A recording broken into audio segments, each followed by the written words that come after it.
What up, New York Giant Nation and football fans all over the world? It is your boy, Mac the Giants fan, and it is time for the Week 12 edition of the Real Deal NFC East Round-Up. And you know I got my guy, the super dope co-host Adam Costas right here next to me.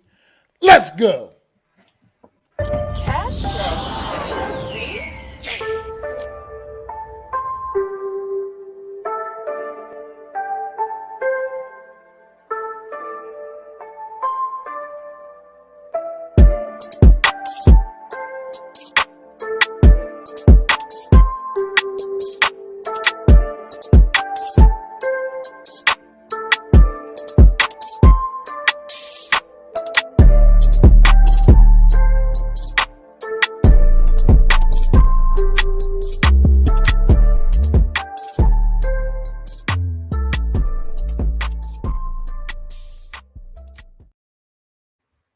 Good afternoon, everybody. Thanks for joining us at this little bit different time, a little earlier time slot this week for the Real Deal NFC East Roundup. Got my guy Adam Costas here. How you feeling today, Adam? I am good. That is real I good, am man. really, really good. It's the eve before Thanksgiving. It can't get any better than this. Yes, sir. Yes, sir. Get the NFL week off to an early start tomorrow, and the New York Giants is a part of it. So that's gonna be all good too, man. Can't wait to get to that game tomorrow. We'll be talking about that most definitely in a little bit. But for now, we're gonna start the show. What's going on, Philly B? What's going on, Miz? Appreciate y'all brothers for stopping in. But we're gonna get right to it, man. Yes, We're gonna start. we are. We're gonna we're gonna go start off right here, going down with the command, going down to Houston with the Washington La- Commanders. Ladies and gentlemen, there will be some gobble gobble going on right now as Mac has the floor. He will be dining on some humble pie with a side of crow. Yeah. Well, yeah, as we know, for everybody that tuned in last week, I thought the Houston Texans were gonna, be able to pull this upset off in their home on their home field, and I couldn't have been more wrong. Not only did they not pull the upset off, they probably played maybe their worst game of the season. Probably actually literally played probably their worst game of the So season. they are not the best 1-16 we've ever seen. So they looked exactly like a 1-6 or one and whatever the hell their record is, 1-7, 8, whatever the hell their record is now. I don't know. They look just like that. Every bit of that. Don't this score 23-10. It wasn't even that close. It was those It 10 really points wasn't. were like those 10 points were mercy points or something. I think at the end. I don't even that the Washington went down there and absolutely just trashed this team. And let's tell you how, man. Washington stepping up all over on all phases of the game right now, man. Offensively, man, they look like they are starting to form some sort of an identity. Looking like they want to become that running team. Try to keep the opposing offenses off the field, man. Running the ball very well for the second straight week here against a tough Houston defense. Running the ball for 153 yards, man, with their two running backs, Antonio Gibson and Brian Robinson, carrying the load, What's both up, having Alex? pretty decent days. What's going on, Alex, man? How you doing, bro? Blue City Empire, what's up, man? So this Washington team starting to form some sort of an identity on offense, looking like they trying to kind of get you going, get you all on your heels with the run game, with their run game, and then they got some serious weapons on the outside with Terry McLaurin and Jahan Dotson and Curtis Samuel. So I don't know, man. This Washington team starting to look like they're trying to come to form at the right time of the season, man. How do you feel about them, Adam? Washington's is going to be a scary team. I know we were. Can you hear me? Yeah, I get you. Oh, I know that we were talking about our team, right? And some of us in the fan base were like, we don't want to see them in the playoffs and everything like that. No, I think this team is, I don't want to see. Right now, they're scratching and clawing their way, trying to get into a playoff spot. And to me, I think they're going to take on the role of spoiler. They're going to try to ruin people's seasons, whether that's the Eagles, the Giants, whomever, and if it lands them in the playoffs, great. If not, I think they're just going to try to do their best. I mean, it's interesting to see. We thought they were dead to rights. We thought they were dead to rights. And then I said, hey, maybe they'll rally around Tyler Heineke. And I must have struck a chord in the football universe, because all of a sudden, here are the Commanders rallying around Tyler Heineke, playing their best football of the season right now and getting healthy as we speak, unlike some other teams in the NFC East. And they did what they had to do against a team. This is what I'm talking about. Make a team far less talented than you, not on your level at this moment in the season. Maybe they were at the beginning when you're going through the schedule. Right now, they are not your level. Embarrass them, and that's what the Commanders did. And that's why when we get to the Giants, we will definitely address what I'm talking about here. Well. I mean, this Washington team, yeah. They're also playing better on defense, getting starting to come into their own a little bit more defensively as well. Had a really solid performance, picked up 5 sacks on the day. Also, just holding this Texans offense to basically nothing on offense, man. I mean, Damian Pierce has been running all over the league this season, man. Held him to 8 yards on the ground. Chase Young's coming back. He's coming back. We'll see what he got when he gets out there, but he's definitely somebody Washington's been waiting for, man. Let's just put it this way: I'm not sleeping on Washington to get 2 guaranteed victories down the stretch for the Giants. Just let's put it to you that way. How I feel about this Commander team. I think they're better than we think. I think they got more talent than we think, and I think they're going to be hungry. They have Atlanta next, right? So they beat Houston. They have Atlanta next. This would be probably their soft of the schedule. Now Atlanta is only 1 game behind them, 5-6, right? So maybe Atlanta says, hey, this is our chance to get back into the wild card race as well. So it's a big game for the Commanders. Now the Commanders are a better team than the Falcons. They should handle business and handle the Falcons. If they do, then they play the New York Giants.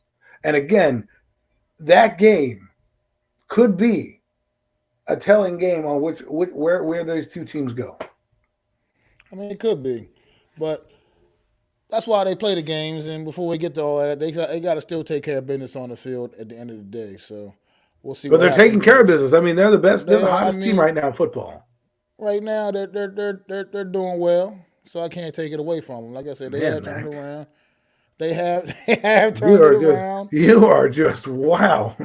I'm just saying they've turned it around and they are playing much better football. So but you got it. But the inflection in your voice sounds like I'm not really that impressed because they're beating these teams. It's a wacky season. It's been so much weird shit. I mean, we've had weird, a thing. I mean, what you call it? The juju for this season is off. All pundits are wrong.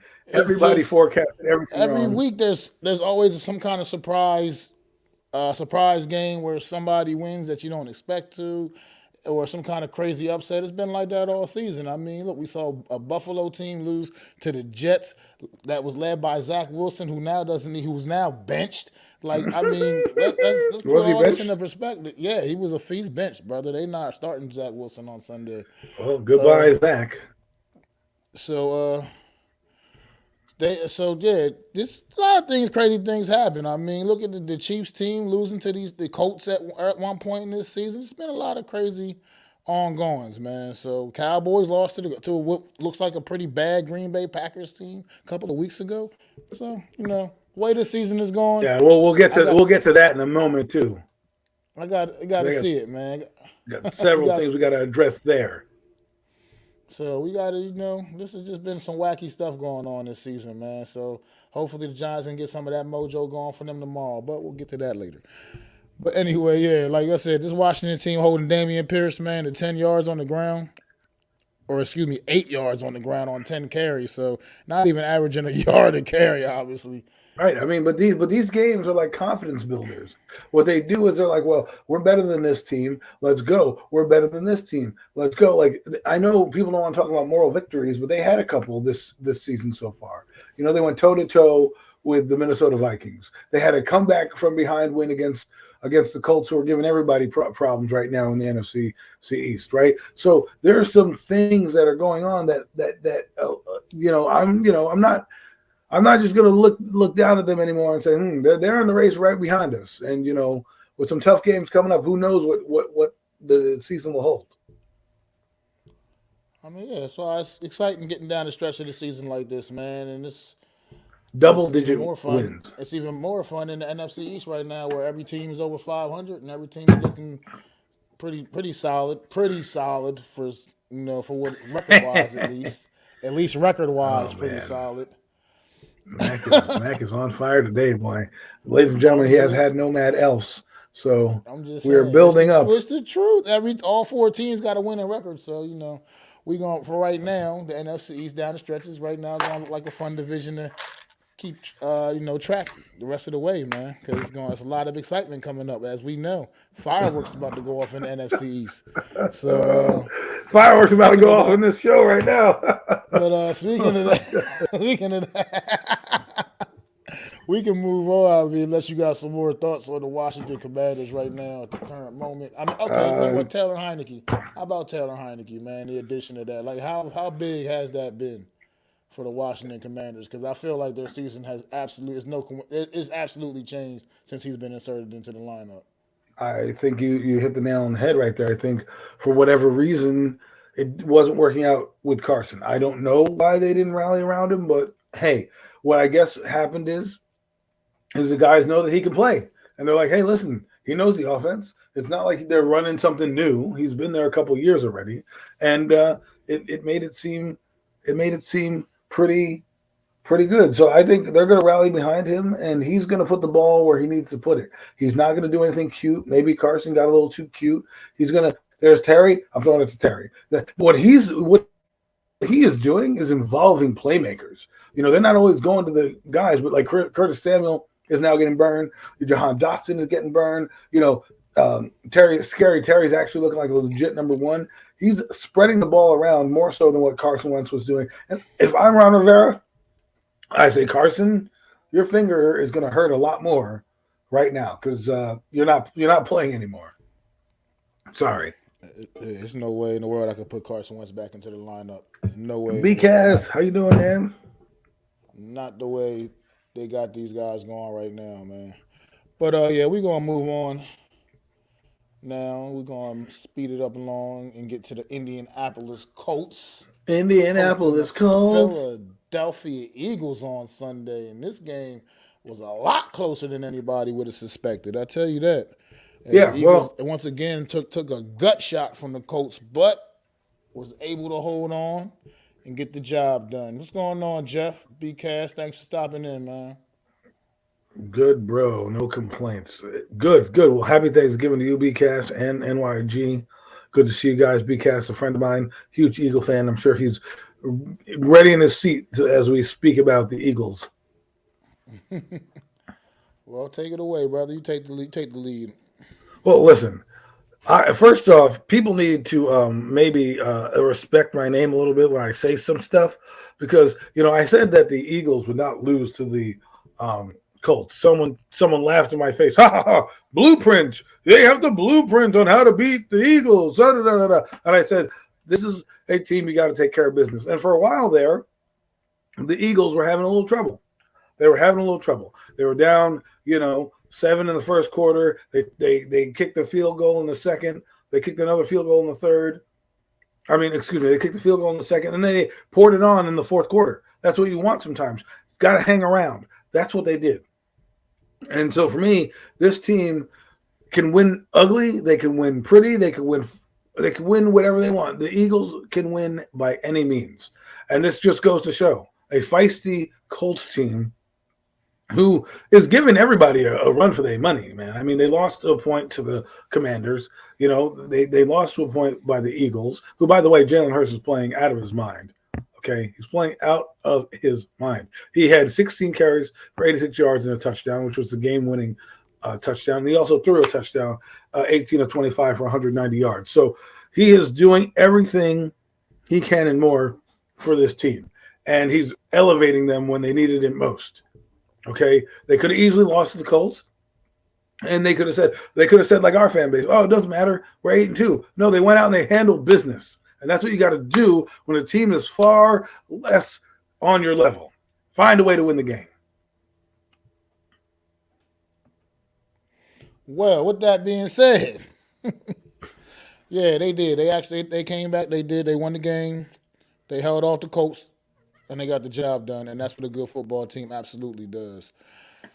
But once again, getting down this home stretch of this season, man, this is 3 weeks in a row now where the Eagles have been in closer games than they should have been, actually losing one of them, as we know. And this Eagles is a very talented team. I can't really say much bad about them. Obviously, you know how I feel. I feel like they are the best team in football, straight up. I don't give a damn about what anybody else has to say.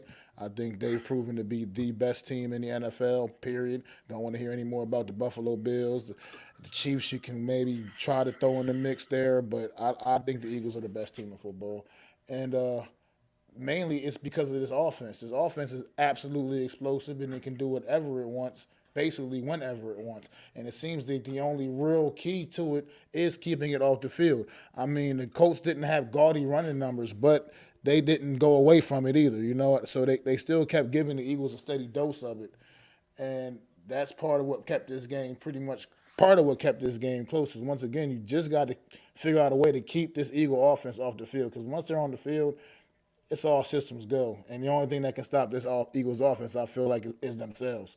That's usually when is when they make mistakes, is when they have their problems offensively, and it doesn't happen very often. So I just think going down the stretch, teams are going to continue to just keep attacking the Eagles in that way.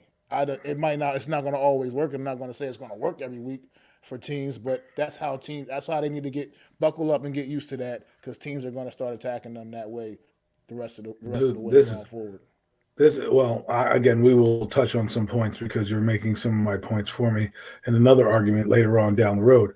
But like what Jeff says here, he said they play a ugly game and still found a way to win. We always talk about that with the Giants. We always say, hey, they found a way to win. It wasn't pretty. They got it done. They got the job done. Now, because the Eagles don't blow a team out, we're like, well, you know, they should have blown this team out. And blah.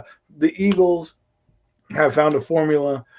What it shows me is they could win any type of way, any type of game, at any type of moment. So, to me, that is like a Kansas City Chiefs, because the thing about the Kansas City Chiefs that scares everyone when you play them is they can score from anywhere. They're like a fast break team on the football field. The Eagles are very similar in what they do things. They have a trio of receivers who are playing pretty well. They involve their tight ends. I know Dallas Goedert's not there anymore, but they involve their tight ends. They dish it out to their backs, and their quarterback is playing amazing as well. So if he doesn't play the way that he's playing right now and get this offense going, I don't think they win the games they do. You have to give a credit to him and the way he's played and the way he's carried this team and kept them in games.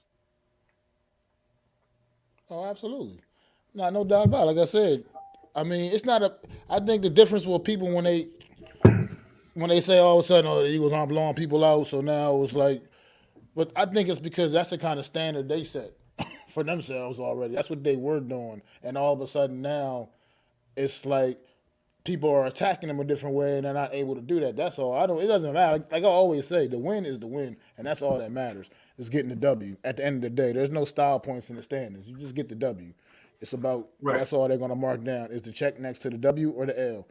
And that's all that really matters ultimately. I think this is when the Eagles were just, you know, the way they were just off to the races, and then all of a sudden these last few weeks it just seems a little bit like that's it. I don't think it's they, like you said, they find ways to still get the job done. Listen, I hear what you're saying. Yeah, Jeff, I hear what you're saying, brother. I hear what you're saying, Mac, but here's my only problem sometimes. I feel like people change the narrative when they need to, right? It's like, well, you know, when we talk about the Giants and then not being able to score points and then winning nitty-gritty and all this stuff, that's how they're supposed to win. The Eagles come in and they're like, well, they didn't blow out the Colts, so we found a way to expose them. It's like, well, they won the game regardless. They made adjustments, they figured it out, and they won the game. So to me, at the end of the day, it's not like they exposed you. Maybe, yes, you found a weakness here, but that team tried to exploit the weakness, and at the end of the day, still ended up short. Why? Because the better team with the better talent came through.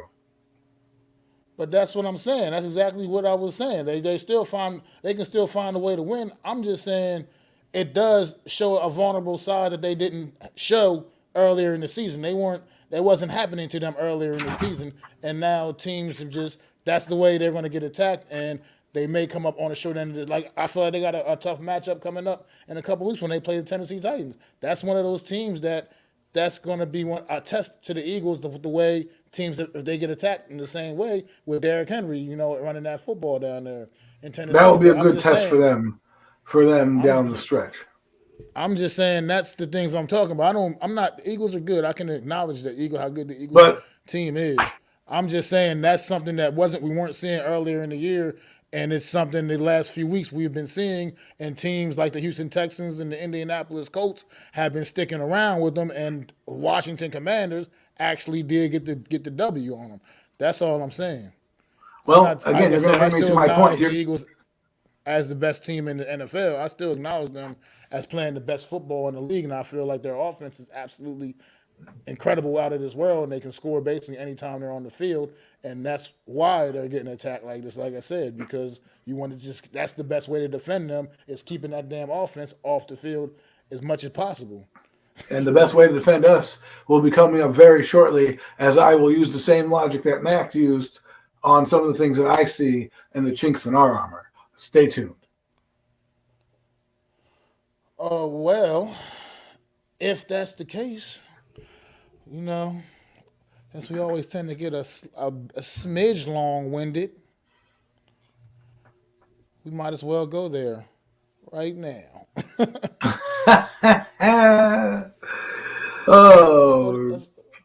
Let's go to MetLife. Ugh.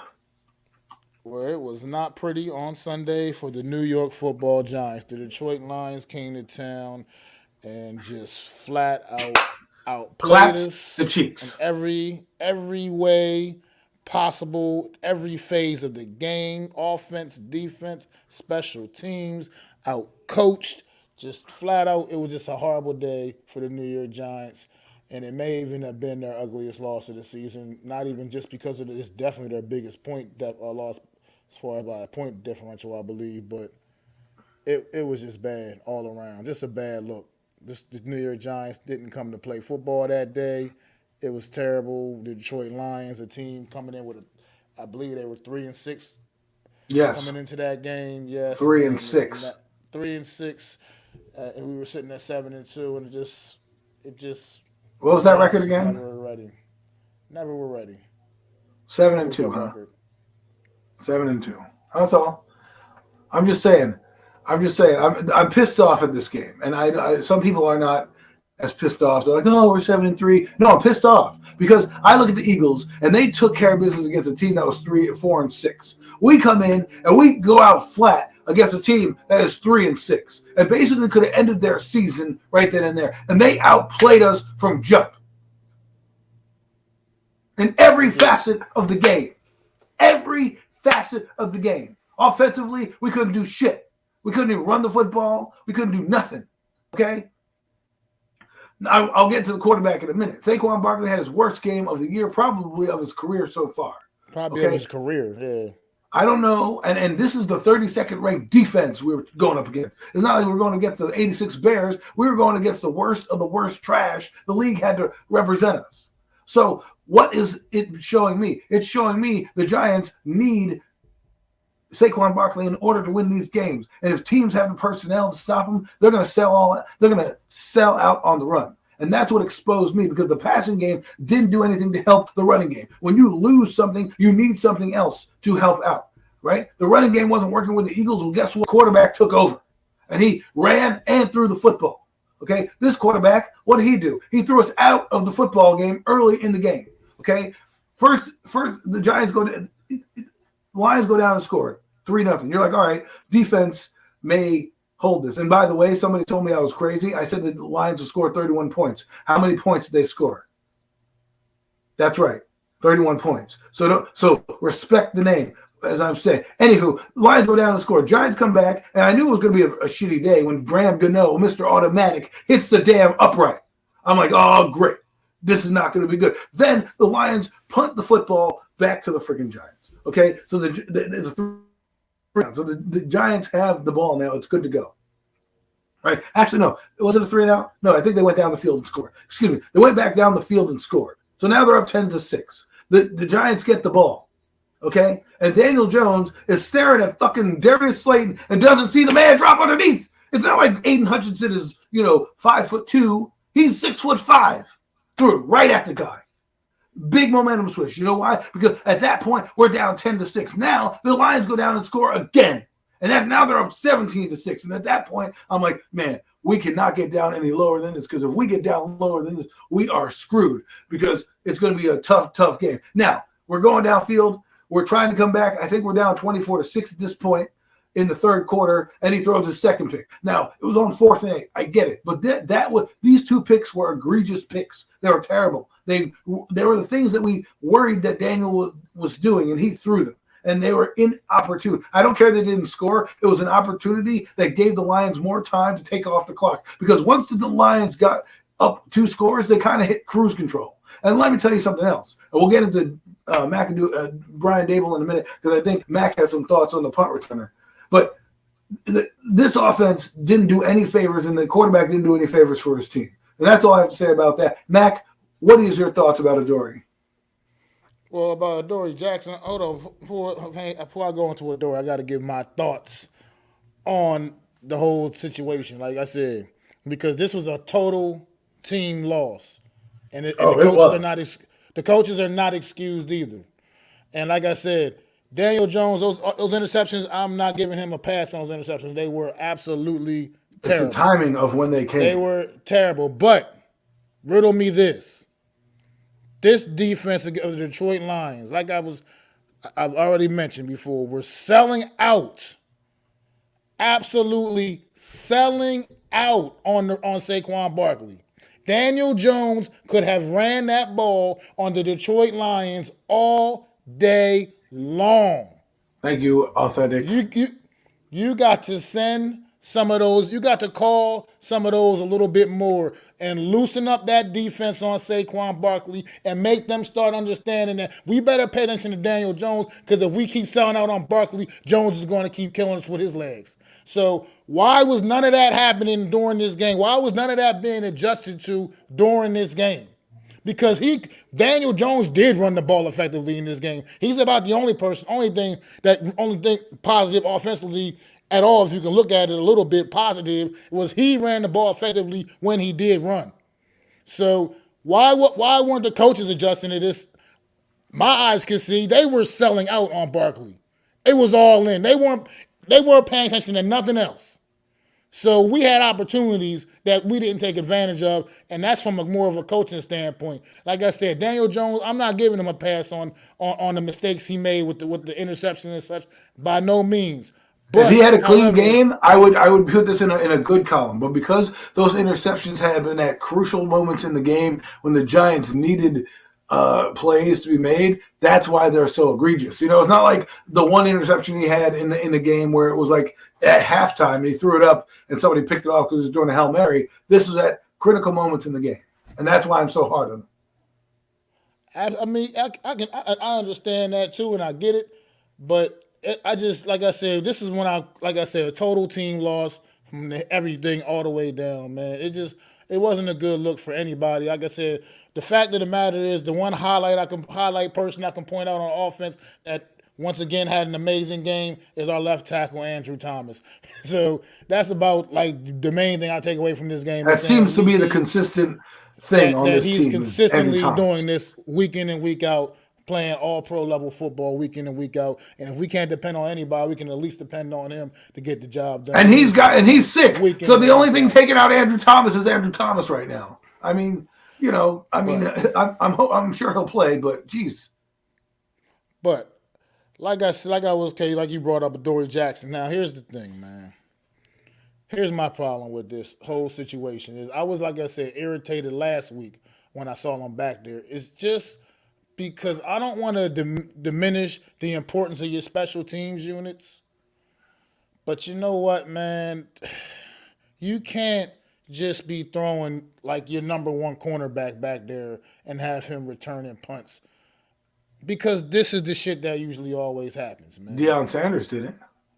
I mean, everybody's not dynamic like Deion Sanders, though, bro. I'm not saying. And this is a different era anyway. I mean, I get it. That was more the norm back in those days anyway. You had the superstar players. I mean, Tyreek Hill was back there. Back in those days. I mean, yeah, until he became what the Tyreek Hill he is now. He ain't back there no more, is he? Well, when they need a spark, in the playoffs, guess who they put back there? And I'm okay with that. I'm okay with it situationally.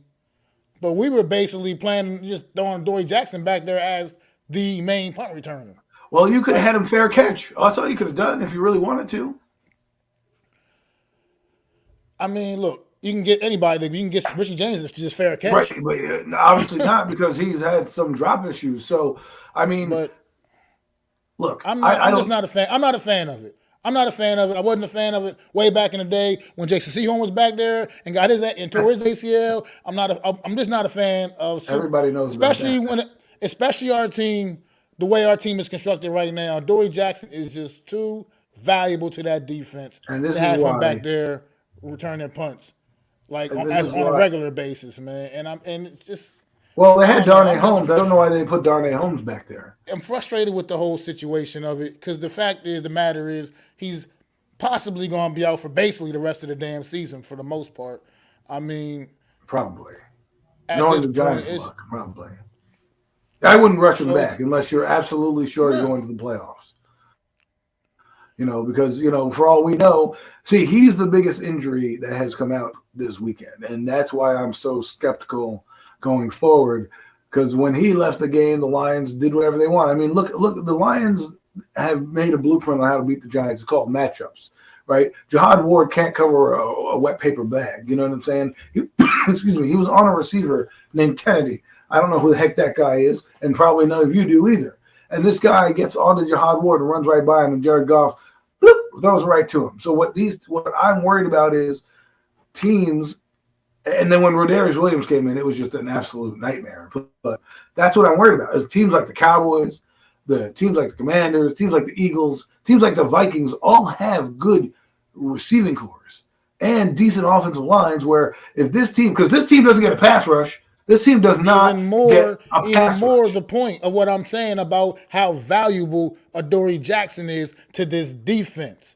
When you look at the schedule, look at the receiving cores we're going to have to come up, that's exactly what I'm getting at. Is just the value of – sometimes you got to measure things and say, you know what, we do need a different spark back there, but Adoree, you're too valuable. I can't put you back there. We can't risk you on special teams right now because we absolutely need you on defense, and we need you full go on defense. And when I watched that shit happen, and just as soon as he got tackled, it was just evident immediately. It just happened to be going on commercial right at that moment. But as soon as it happened, you knew he was down, and I knew he was hurt, and I knew we probably weren't going to be seeing Dory Jackson the rest of the game. And not only that, we're not going to be seeing him for quite some time. And I think that turns the tide for the season, like I tell you, because when you have a guy back there because look at this, a position of strength has become a position of weakness. We lost McKinney to a freak accident on an ATV, right? We lose Adoree Jackson to a punt return, right? So we lose those two guys. And then we lose Fabian Monroe on top of that. And I think Nicholas McLeod has a neck injury. So the entire guys that we brought in are all injured. We're rolling out there right now with Rodarius Williams and Cordell Flott. Now, as much as people like Cordell Flott, I don't think he's ready for prime time. And so we'll see what happens, you know what I mean, in terms of what they're going to do, because this is what scares me about playing other teams. I know scare is the wrong word, but concerns me about teams going forward, is that people are not taking Adoree Jackson's injury as serious as it is, right? And what happened on the offensive line. Like, we have three guys who probably aren't starting in the league, starting on the offensive line against the best defensive football on Thursday. And then on the flip side, we lost the best corner on our defense, who can't get a pass rush at all. We lost our best 2 corners right now currently on this football team. We lost both of them because neither one of them. Wichita's not going to play tomorrow either, I'm sure. So we're starting Who, probably like Fabian you said. Monroe? Probably. He's not playing. He hasn't been practicing at all, so he's not going to play. Like, I mean, Evan Neal, like, if these guys can play, don't hold them out. Put them in. And I know people are going to call me crazy. Evan Neal's looking like he might be on the field tomorrow. I mean, I don't know. I have mixed, because here's what's going to happen, right? I can see it now. Evan Neal goes on the field, DeMarcus Lawrence railroads him, and he gets, banged up again, right? And then it was, you brought him back in too soon. Blah, blah, blah, blah. I mean, every game from here on out is a playoff game for the New York Giants. That is it. That is how you have to take this season. Because right now there are going to be no more gimmies. There are going to be no more, excuses if this happens. There's going to be no excuses about injuries down the road. If you lose this game against Dallas on Thursday, and you go to, and Washington comes into your building and has any inkling that they could beat you, and they beat you, the season could be going out of control. And I know that Brian Dable has gotten these guys to play, but sometimes talent is going to outweigh you, out execute you. And if the Cowboys execute a game where they're just play kind of simple football, they can win the football game because of the injuries that we have. We have no receiving core. And by the way, here's my little rant right now. Here's my little soapbox. I'm tired of people telling me the guys have no receiving core. Darius Slayton and Wandale went over 100, damn near close to 100 yards each. So find a way to get those guys in. Well, now Wandale Robinson's out. Kenny Golladay, you're up. You're up, man. We ain't got nobody else. Richie James is out. David Sills is a librarian. He don't do much. We got it's Kenny Golladay or bust.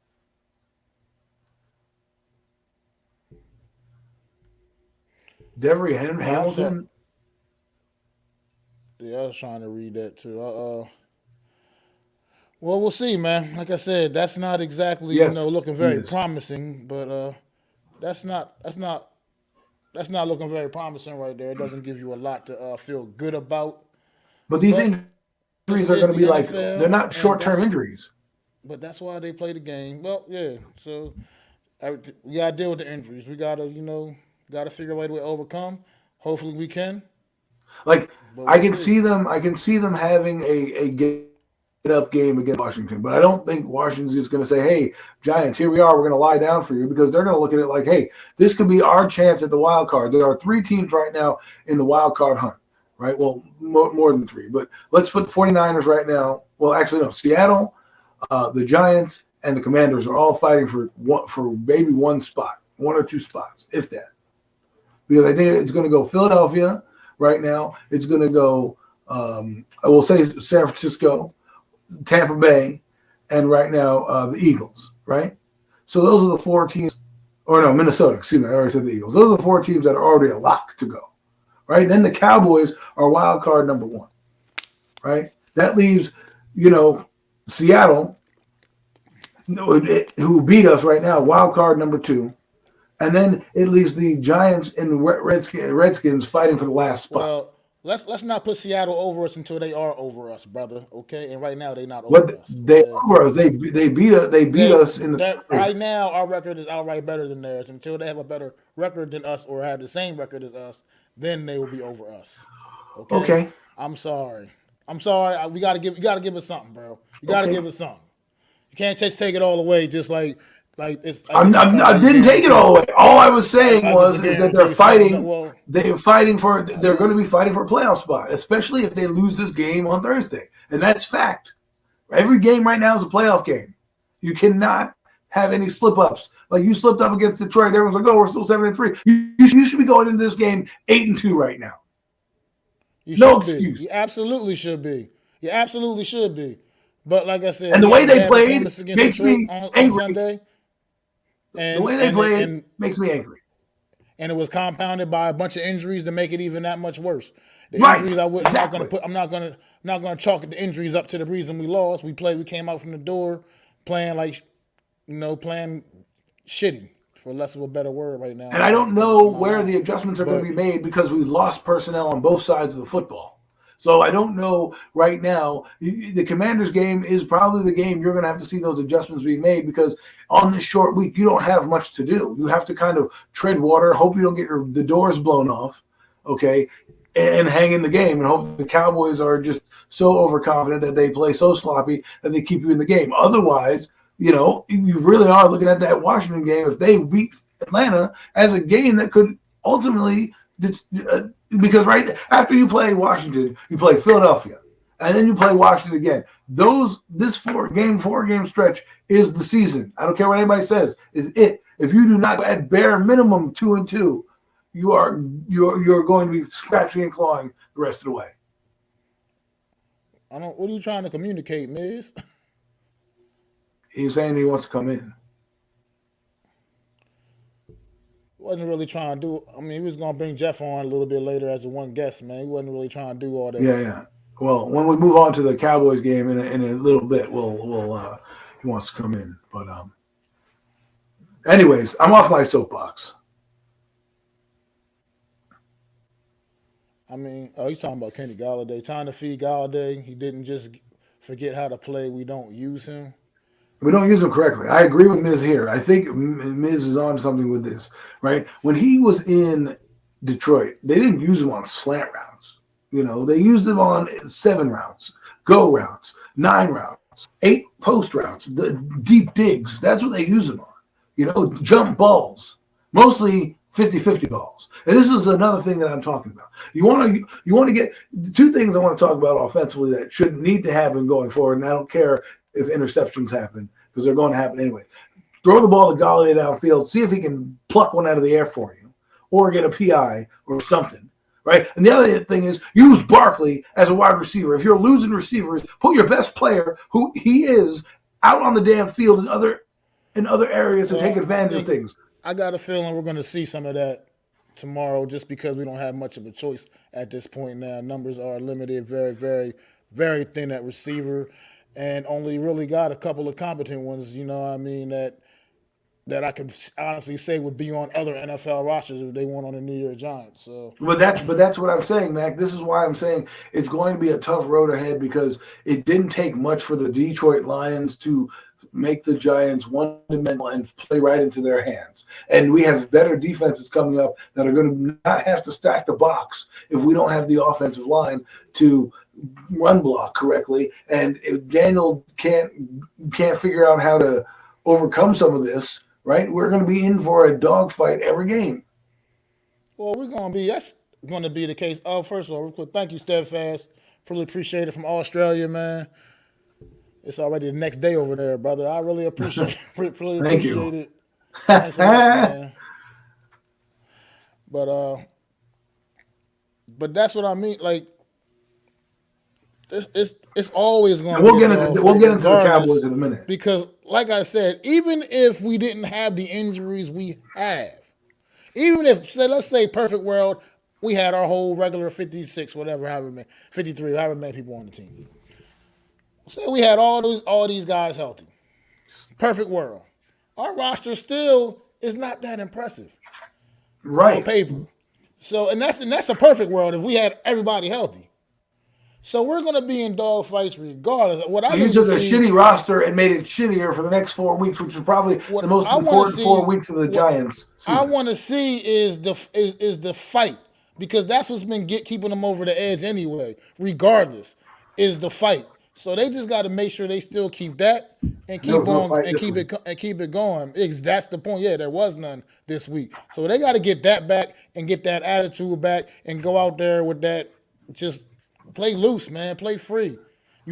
Overall, most likely the team across the field from you is a more talented team. You just got to go out there and still just do what you were doing earlier, man, and just keep fighting, man, and maybe good things can still happen. Right now, we're still sitting not in a horrible spot. We just gotta figure out a way to win some of these games, and it's a tough stretch. 4 straight divisional games, man. It will pretty much make or break this season right now. These next 4 games, so we'll see. We shall see. Let's get to this last game here, so then we can get our guest in. Let's go indeed to the Minnesota, who's hosting the Dallas Cowboys on Sunday, and nobody, I don't think, expected this one. Cole's Cowboys. I called it. No. It is hilarious that you shoe will pop right here, right now,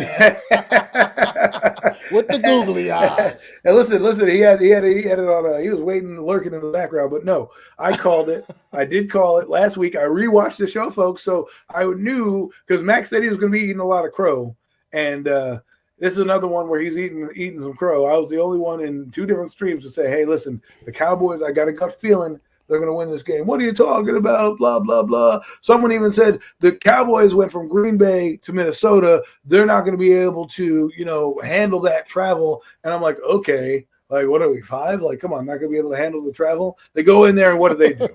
What did they do? They blew the doors off of that stadium. They did. They absolutely did. Did not expect that kind of effort from the Minnesota Vikings. Couldn't get anything going. I didn't expect that kind of effort from the Dallas Cowboys.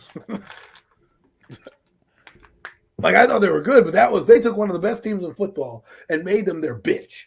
Like, literally made them their bitch. Okay? They couldn't do shit. They were getting sacked left and right. Micah Parsons is in the backfield still. I mean, my goodness. They are so good.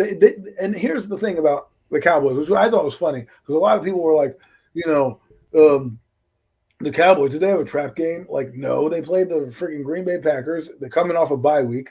They looked a little lethargic, out of sorts. Okay, fine. They came back into Minnesota, and after Minnesota, who now we're hearing excuses. Oh, well, they played the Buffalo Bills, emotional win. That's why they lost. Give me a break. Give me a damn break, okay?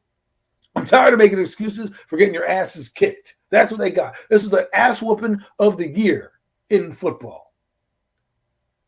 No, there's no excuse for that.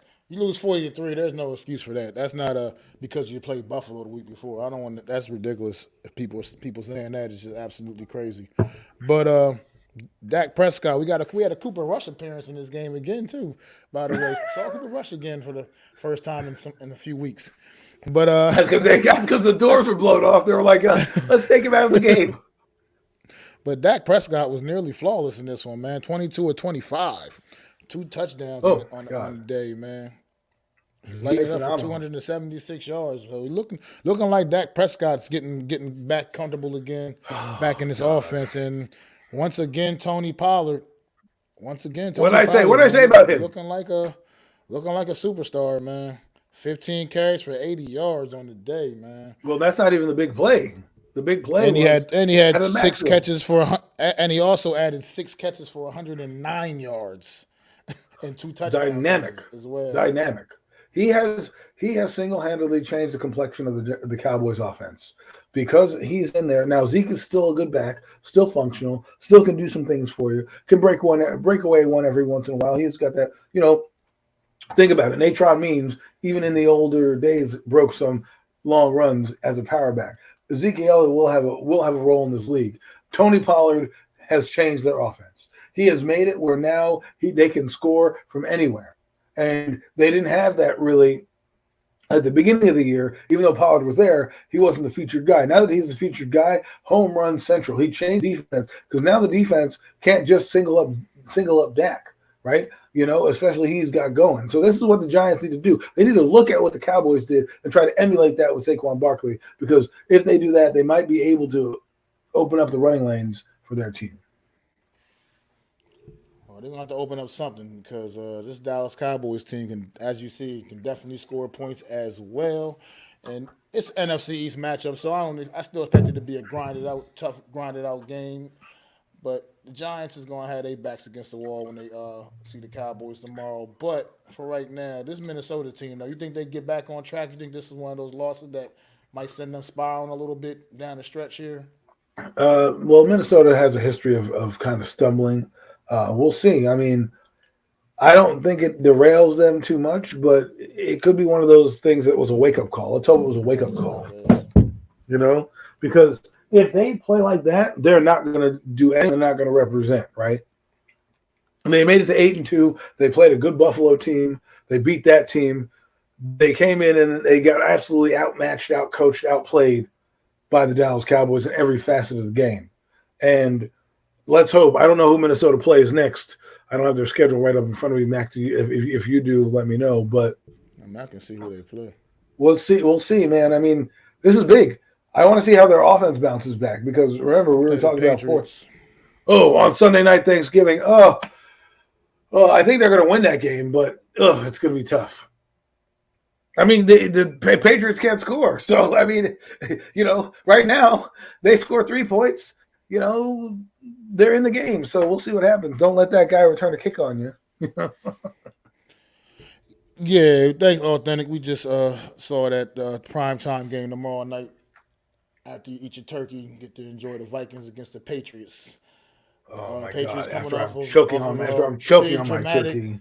Patriots coming off a big dramatic win on Sunday. Vikings coming off a horrible loss. Absolutely horrible Let's loss. hope. Let's Going hope. on Let's hope I'm alive unpopular after opinion, this. Oh, NYG. but yeah, this Dallas Cowboys team, man, they starting to they starting to roll at the right time, right as getting down this home stretch. This offense starting to look pretty explosive, and their defense, like you said, is it the best? I'm not sure. Is it statistically the best in the league? NYG. I feel like they have. They said I saw something today that read something about them having the most Good sacks question. after this many weeks in NFL history. I mean, this team, Michael Parsons is just he's just a scary dude, man. Well, the Micah Parsons on a short week. Authentic has a great question. And I think we should kind of intermingle it and preview the game right now. Since he asked the question, I don't know if you can see it. Let's bring Yeah, on I saw Jeff, it. and he can help us answer that question since it's going into the game we're about to talk about. So, and the question is how much do you think the passing game for the Giants will be needed? And I'm going to tell you it's going to be 100% needed because the blueprint. I don't know if you can get Jeffy on, but the blueprint is was made by the Lions, and I feel like the Cowboys are gonna sell out to stop the run. However, they have the personnel to cover our receivers, so it's not like they have to put 9 or 10 in the box. They can go with their front 7 if they want to. Remember, the Lions were collapsing the pocket with 4 guys. 4 guys they were collapsing the pocket, and Daniel was under siege. Right, so I am thoroughly believing that the Giants are going to have to max protect, and they're going to have to pass in certain situations if the Cowboys do what the Lions did and make it really hard for Barkley to run. Well, look, that's exactly what they're going to do. I mean, that's what they're going to do because why do they care? They don't give a damn about the receivers we rolling out there, brother. They're not worried about those guys. They're not worried about Daniel Jones beating them. They're not worried about our receivers beating them. So they're gonna go all in on on Saquon Barkley. Well, they're going They're to put just a gonna have. spy on Daniel because they're not stupid. I mean, they did that Well, in the he first had game he had an effective game running the football on him in the first game, so they're definitely going to keep an eye until on him two and a half for quarters sure. until they put their spy on him. So So what they're going to do is, so they're going to definitely, that's what they're going to worry about. They're going to try to take the run, force the Giants to become a passing team, and obviously that's not a recipe for success for the New York Giants right now. Obviously, what we rolling out on the field, I mean, it just is what it But is. I think it's going to be harder this week without the offensive line that they're playing with. And Jeff will get you in here on your thoughts in a minute. That's my one issue because we're coming off of arguably the worst loss in the Dayball era so far, right? One it felt like the Joe Judge loss last week. Like it was like, everything was ugly.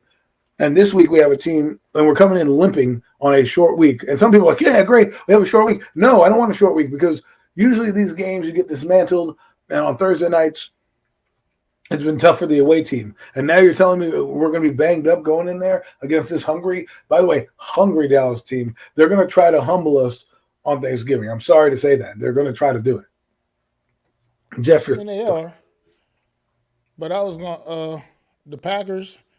I was go back to Authentic's comment real quick. The problem, the only thing is, I can see them going into that game and having and being more focused on just stopping Aaron Rodgers as opposed to keying in on their run game.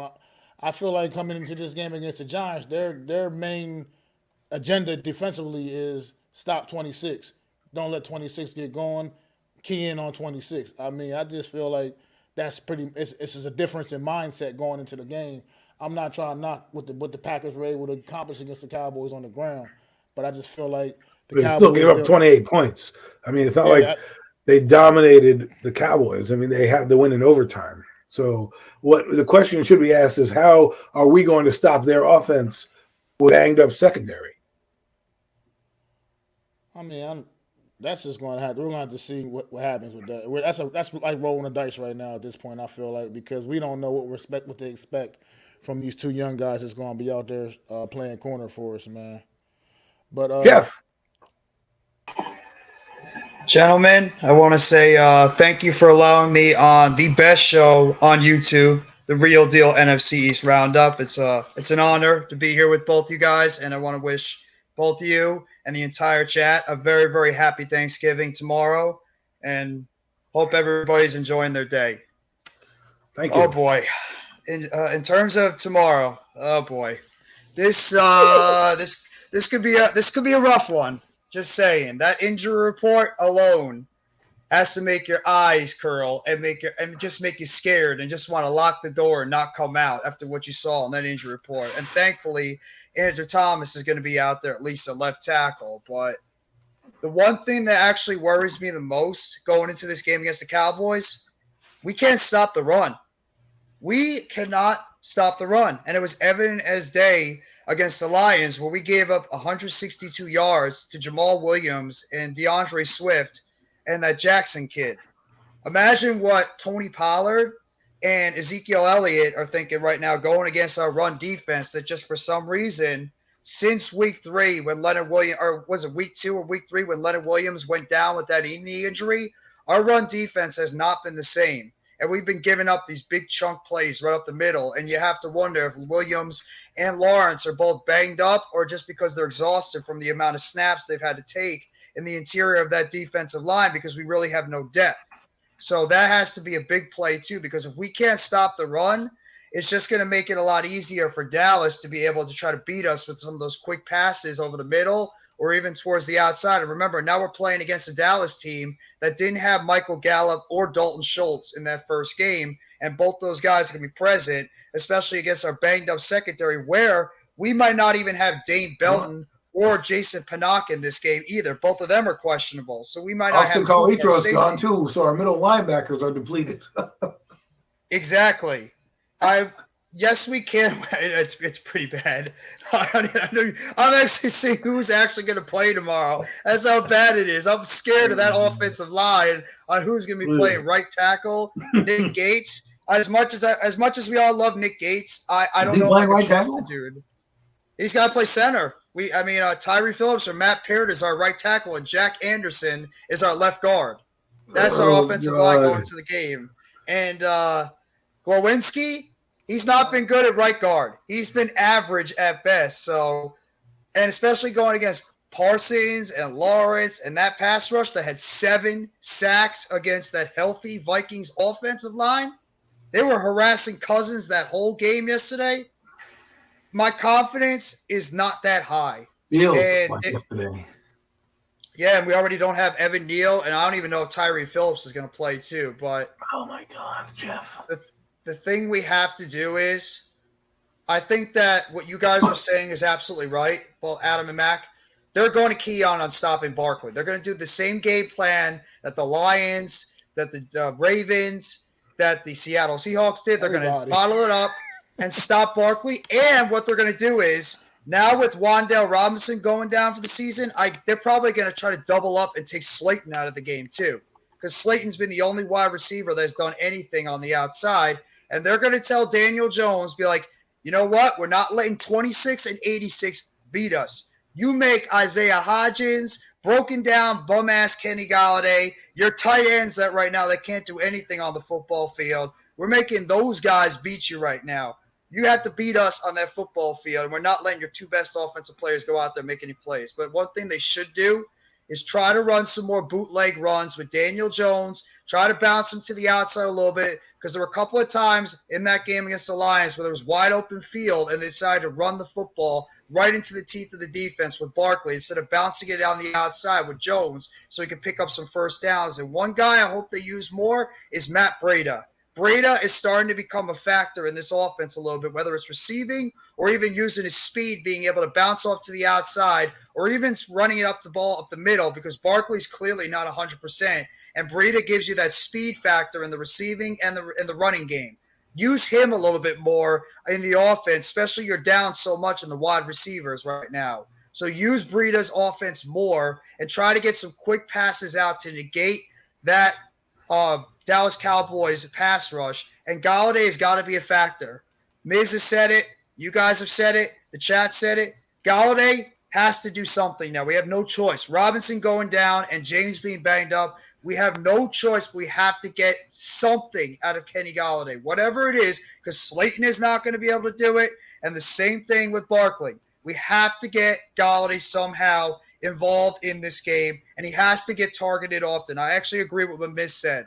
We have to get Golladay targeted immediately, get him into the game, because we have nobody else right now, in my opinion, that can get it done on the outside consistently, which is a scary thought right now to say, than Golladay. So, and this is why I'm a little upset by the last week's loss, because we took the 32nd ranked defense, in the entire defense, both in running and pass, and we couldn't do buckets offensively. Now, I know people don't want to admit this, but the Cowboys, yes, they gave up running yards, but they're not going to be stupid. They see Daniel Jones do that one bootleg, they're going to put a spy on him immediately. That's what they did. They were getting burned with that in the first game, and they made an adjustment halfway through the third quarter, changed the damn complexion of the entire football game. So if they come out and they try to do that RPO, I guarantee you Dan Quinn's going to be like, all right, man, we're going to switch it up a little bit, and try to sell out sure that their ends do. And the thing that people need to realize is the defense matches up well, that they don't even need to do single high safety. They not even need 9 or 10 in the box. If the offensive line can't block anybody, it may be advantage Cowboys that way. So we'll have to see. Well, look. All right, here you go. I've been watching New York Giants football, been watching the NFC East for a long, long time. I'm going back to the mid-'80s from my New York Giants and NFC East football watching days. Left this comment up on the screen for a reason, because it's an absolute fact. It's the NFC East, and logic goes out the door in these games, man. And I've seen too. It just happens. You can't explain it. It doesn't make sense. But it works out like that from time to time. I'm not looking at Washington. I'm looking at the Dallas Cowboys tomorrow. I'm not looking at like okay, we're just gonna forget this game, just take the L and worry about Washington next week. I can't. Well, are we losing? Are you picking them to win?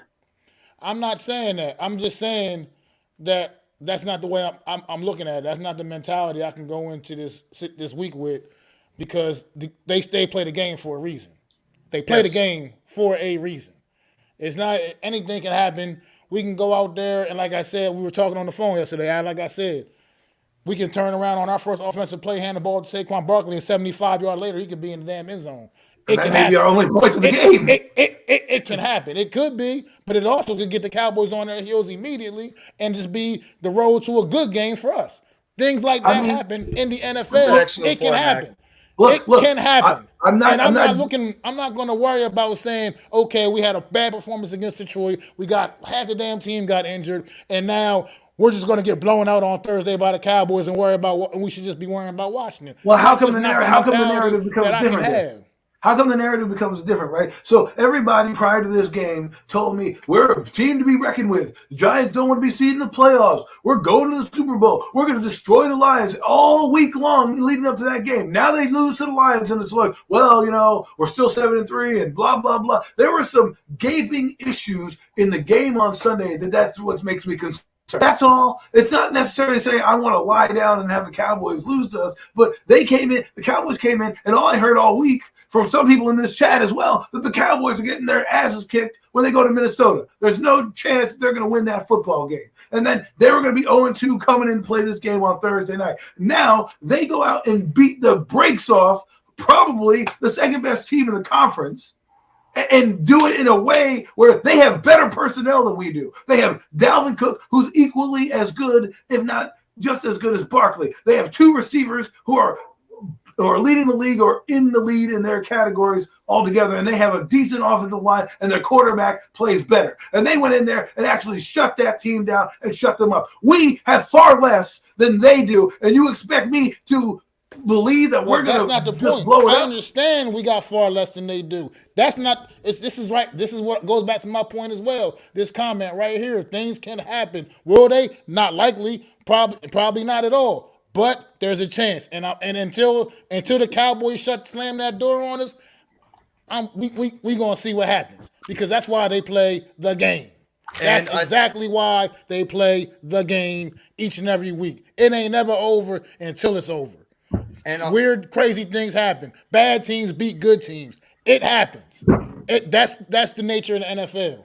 I think we're going to. You're looking at that standpoint of, I get it. Minnesota has this and has that. I'm looking at the standpoint the Giants came in and they did what they did to them. I get it. I understand that logically. Yes. No. And if we're going to go into this right now, I can do it. No, I did not pick the Giants to win this football game. If I'm actually making my pick, no, I did not pick us to win the football game due to all the circumstances we're dealing with. But it can happen.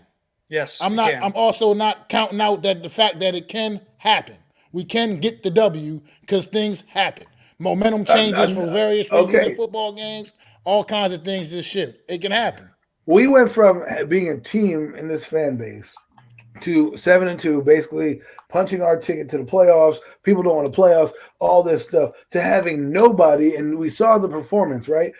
Everybody told me the Cowboys were going to lose after that hard game to Minnesota. That's what they said. They said they're going to lose. They have no chance, right? All they said about us was we're going to win. We can't lose to this Lions team. And now here we are on the brink of this game, and not one of us is picking them to win this football game. So what did that mean? That means 2 back-to-back losses. If they came in here at 8-2, this would be a different narrative right now. If both teams came in off a win and we're going 8-2, we're like, yeah, even if we had these injuries. But because we lost this game, this could come back and hurt us down the road, because we can't afford to lose, right? Because now the Cowboys beat us. We're now tied with the Cowboys in sole possession of third place until told otherwise. And then we have the Eagles, who we have to hopefully split with, and the Commanders, who aren't looking so slouchy anymore. So the road here and the blueprint that the Lions put out there is something that is giving me a little pause going forward about the state of this team right now. That's all. And I think the special teams put a blueprint out on. I'm sorry. Go ahead, Jeff. Finish. Go ahead. Say what you guys say. I think the special teams has got to play a lot better too, because right now we're getting absolutely zero from our special teams in terms of our run game. Even whoever you throw back there, nobody's giving us good field position and getting us in position where we could start our offense up. And even last week against the Lions, we gave up some special teams plays where they had possessions all the way near their own 40 or 45-yard line. And our punting game has been very erratic too. Jamie Gillen has not been good as well. So our special teams has got to play a factor too, because they have that kid Cavante Turpin, who could also play a factor in this game if he's able to make some big returns. And our special teams coverage isn't on par from what it was before. Even our great kicker, Graham Gano, even had some warts where he missed a couple of extra points. So special teams is going to play a factor in this game as well. And the Giants have got to be on point with that. And they have to be better and pretty much on point with their coaching. They have to out-coach the Cowboys, and that's a big reason how we could stay involved in this game, make it close, and somehow pull out the victory, because I think our coaching staff is better than the Cowboys coaching staff. Obviously, talent-wise, we're not better, but I think our coaching staff overall can find a way to will this team over the top, because they've already done it this year. Maybe they can pull out another one against the Dallas Cowboys, because, yeah, the NFC East, anything is possible. But like I'm saying, because look, the Detroit Lions, to me, they didn't give anybody a blueprint on the New York Giants. They just did what everybody tries to do, and they did it way better than everybody else has this season. That's it. It's not a blueprint. It's not a secret when you play the New York Giants what your main from a defensive standpoint. It's no secret. They didn't give anybody a blueprint. They just executed it better than anybody else all season. And it sucks because they had the worst defense in the league coming in, and they're the ones that pretty much shut us completely down. Basically shut us completely down. So then fine. It's just a matter of execution. This week it was terrible. It was bad against a bad football team. We should have won the game. It's no excuse to lose a game against a team like that. right now, currently, especially with everything that's on the line this year. But look, it happens. You move on, and you still got to keep playing more games. And at the end of the day, as long as we got a game to play, we got a chance to win it.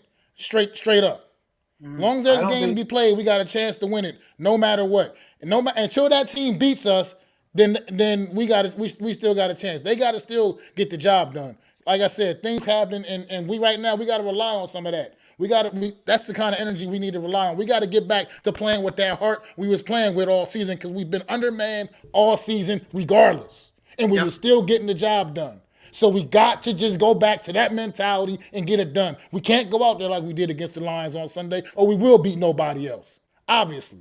We can't go. We just got to go up there and next man up mentality, embrace that mindset. We can't even score points, man. These teams all can score points. We got to figure it out. And we got to figure out to stop them from scoring points. Like I said, before this game, we didn't stop the Lions from scoring points. For this game on Sunday, no one else put up 30 points on the Giants all season long. And the 4-6 Lions did. To do it. They're the first team to do it, though. And it took how many weeks for that to happen in this season? It took 11. It took 11 weeks for that to happen. So we get back to doing whatever we was doing to keep the points down on the opposing teams. We got to just get back to doing what the hell we was doing, and we can't do what we did against the Lions on Sunday again. We can't show up and play like that again. That's what it's called. It's about. Everybody got to do their job. The coaches got to get this team ready. The players got to be ready to play when their numbers is called. Everybody's in the NFL. They all getting big paychecks. Even the last dude on the bench, at the end of the bench. They're all carrying big salaries. So everybody got to step up and do their job, man. And that's what it all comes down to. I get it. It's not looking, on paper, it doesn't look good. Mm-hmm. It doesn't look good on paper. But that's why they play the game on the field. That's why they play the game on the field, and anything can happen, and all bets is off. And until this season is over, it ain't over. Well, with that being said, are you picking them to win on Thursday? I already said I didn't pick them to win the game. All right, so then all this rah-rah speech that you're giving me means nothing, because you still think they're going to lose the game at the end of the day.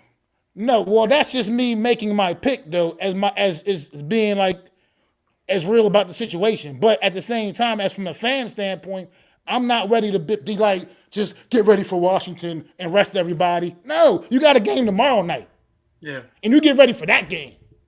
And you go out there and maybe you can still get the job done. Nobody said that. And shock the world. Open the ears. I said it's going to be a difficult road when you have Adoree Jackson, who is arguably your best corner. Your linebackers don't do shit. It's going to compromise you more. We're facing teams that now can score. Not saying that we didn't before, but the Giants have a playoff game every week from here on out. From here on out. It starts on Thursday. Okay? And every game gets harder and harder as you get closer and closer to that end.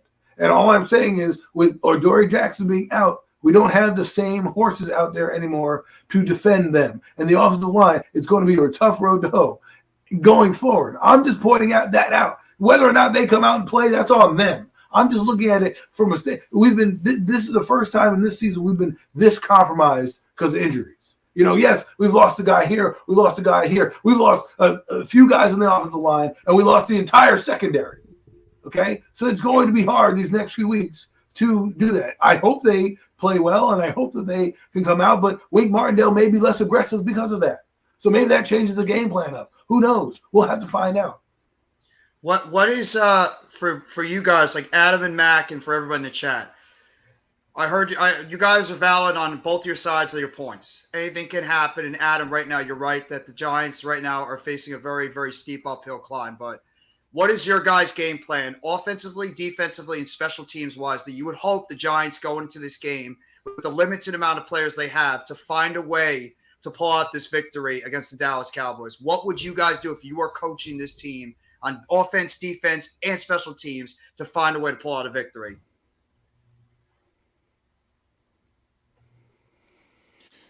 Mac? Look, man, I've already been saying, man, look, you just got to go out there and you got to give the best effort you got and give everything you got, man, and hope your best is good enough, because right now, like I said, from the talent standpoint, you're outmatched.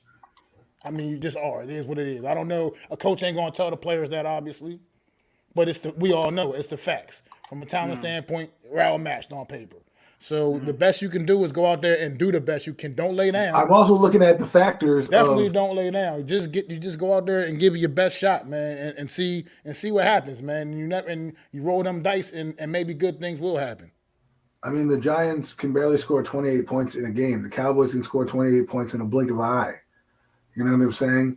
So I'm just stating the obvious that the Giants have to find a way to keep the game close. And if their run game is compromised, it's going to be a tough road for them to hoe because they don't have the weapons on the outside to compete with them. I'm not saying lie down, hell, guys, lie down. But if all of us are picking the team to lose, then we know that the inevitable is a fan. I'm not going to go sit there and be like, well, the Giants are losing. You couldn't see the season. All I'm saying is this could get ugly quickly if things don't look good. And the only reason I say that is because of what is going on right now. The landscape is going to be a tough road for them to hoe because they don't have the weapons on the outside. Man, I sound a lot better on the radio. You do, Adam. We know who's that voice coming through the radio box? My God. Miz, you're gonna have to lower the volume. Miz, you gotta turn the Thank you. What's up, guys? Hello? Yeah, you got an echo on, or you got like an echo, bro. Wow. God, I don't know why. Oh, something's. That was That was weird. All right. But lost my train of thought. Shit. Your train of thought is we're going to eat turkey. We're losing this game. Let's move on to the next goddamn game. I'm just saying. I just feel like that the whole. I'm not conceding the season. I'm just saying it's going to be harder than we think it's going to be than it was. We're not playing powder puffs. But what I'm saying is it's going to be just as hard as it has been. Because coming into this season, nobody expected us to be sitting here at 7-3 right now. So it's just going to be as hard as it has been. It's no different. The mantra, everything should be the same. We've been, like I said, the underdogs most of the way. Most of this season, we've been the underdogs. So nobody saw us being 7-3 now. Yeah, but nobody. We didn't have. It's not that it's going to. Because I'm just saying, because where I may be mixing, where I'm getting lost in trap a little bit from what you're saying a little bit is because you keep saying it's going to get harder. It's been hard. So it's just going to remain being hard. It's not like it's going to continue to be hard. We just got to figure out a way to just weather the storm once more and keep doing it, man. And keep unpopular opinion. I love your opinion, but you make it sound so easy. Score 24 points and hold them to 21. I mean, come on. We didn't even hold them to 21 when they had Cooper Rush. And we didn't score 21 when they had Cooper Rush. We need a pass rush. We have to get a pass rush somehow against Dak Prescott, make him uncomfortable. That's a good point. We have to, and we have to stop the run. We cannot allow Dallas to go nuts running the football like they did against us the first time. Because if they run the ball well against us, we are in major trouble. We are major trouble. Kayvon Thibodeau, it'd be good to see Kayvon Thibodeau finally have that game on the outside where he goes nuts, like Parsons goes nuts almost every week. We need Thibodeau to be such a disruption on the outside and be able to create such havoc against Dak. And we need Leo and we need Dex to really be able to apply that pressure up the middle. That's one of the biggest ways we have to create turnovers too. We need to have that defense create turnovers, and we need to find a way to get, at least if we have the time, get that ball downfield and test that secondary of the Dallas Cowboys, whether it's Slayton, whoever it is. We need to test that secondary and get a pass rush. Yo, what's up, guys? What's going on, Miz? Yeah, you good, man. Go ahead, Miz. Let's see. Get it off your chest real quick, bro.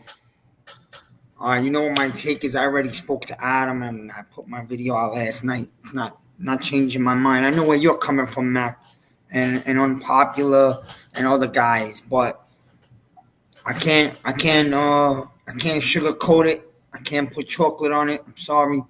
The Giants are walking into Dallas tomorrow, a beat up to death team. That's the facts. I look at the facts. The Giants do not have the manpower in my eyes. Maybe they'll shock me, and I'll be the first one to say I was wrong. The Giants do not have manpower to go to Dallas tomorrow, who I look at as one of the better teams in football right now, and be able to compete for 4 quarters. I don't care what kind of game plan Coach Dabble comes up with, because at the end of the day, you got to line up at the line of scrimmage and play football. This is the NFL, not high school. You're not going to be able to trick a team for 4 full quarters. And right now, the Giants don't have the O-line. We have, dude, we're going to war tomorrow with Rodarius Williams and Flock. Are you serious? Come on, who are we kidding right now? Mac, you really think we're going to be able to sustain a 4-quarter defensive game with those 2 corners? And it's not likely. Like I said, it's not likely. Like I said, it's not likely. But I don't even have Beltner either. I'm not even talking about not likely. I'm a little worried that we're going to get blown out. Stranger and crazier things happen. I mean, you've been a football fan for a long time. You've seen crazy shit. It happens. I mean, it just does. Unexplainable. It doesn't make sense. You can't make sense of it. Things happen. I mean, guys have play out of their mind for whatever reason, even if it's only the only game ever in a whole career that they played good. I mean, it just is what it is. Strange things happen. For maybe somehow by some miracle, Cordell Flock can shut down CeeDee Lamb. It's not likely, but it could happen. Come on, man. I mean, who knows? I mean, at this point, we got to hope for a little bit of that mojo, man, because we're going to need it. Let's go nickel round. Let me ask you a question, Mac. Let me ask you a real serious question right here. How much the Giants got to score to win the game tomorrow? Real. Be real now. Don't be a Giant fan. Take your hat off. Be real. I feel like if they want to win, they got to score at least 27. At least. 27. At least. Okay. This is an NFC East game. I'm not buying all that for just because they score 40 points against the Minnesota Vikings. This is the NFC East game. It's going How to healthy do still you get think down Barkley dirty is? and grimy. It's going to still get grimy and dirty. By the way, how many handoffs you want to give Barkley? The man's already holding his shoulder. You know he's hurt. Yeah, that is true. How many handoffs are we giving Barkley? Because people are like, as long as you got Barkley, you can win this game. So what are you going to do? Give Barkley 35 handoffs and 10 throws? How many plays before Barkley doesn't peel himself off the field and we lose him for the season? By the way, we have, a half an offensive line tomorrow? If that. I'm going to give Barkley as many carries as he can handle because he's our best guy. And if he's out there playing, he's going to want to be a part of it the whole way. So I'm going to give him as many as he can handle. I'm not going to sit out there and play him and want him to get hurt from him, get carried off the field or anything. But look, if he's out there suited up, ready to go for his team, then I'm going to give him as many as he can handle because he's a superstar. That's what he gets paid to do. That's it. I'm going to give you my real. This is how I feel, and I know people don't like it. And I hate to do this. Believe me, man, I hate to do this. I'm going to be going in tomorrow's game, and minutes leading into the game, I'm going to be standing thinking, we can find a way to win this game. You know that. That's the fan in us. Of course, I'm going to be like that tomorrow. But, realistic, real reality. I don't bring a lot of these guys back tomorrow. I rest them another week and a half for the Washington game. And I give up a game for the long haul because I still want to make the wild card, and we still can. You kind of get what I'm saying? That Washington game in 2 weeks now is looming as the biggest game of the season. It is. And that's just how I'm looking at it. Yeah. I do want to win tomorrow. Of course I do. But I don't want to spend the rest of my players and bring back guys that we need badly for December, bring them back early and re-injure them. And then the season's really over. Because at this point, even if we lose tomorrow, we still have a season. Just saying. I'm trying to look at the big window. Yeah, well, I'm looking at it like this. Every week is basically, to me, a playoff week to hold on to your playoff chances, I feel like. And if you're healthy, ready to play, we need you out there, man. Because right now, we're too undermanned for that to be saying. And I just can't go with that. If you're ready to play and can play honestly, genuinely, are good to go, then you need to be on the field. That's just the way I feel about it. I mean, it might be extreme. It might be a little bit extreme to you. But I feel like if you're ready to go, you got to be on that field and ready to give it everything you got. Because like Authentic said up here in the comments earlier, you got to be ready to die for this situation right now, for this moment right now, man. Right now, it's do or die, bro. We don't have much wiggle room. We don't have much, it's Now or The never, margin man. for We error gotta take. has We gone gotta take. down. Yeah, we gotta take control of this. We gotta grab it by the throat, man.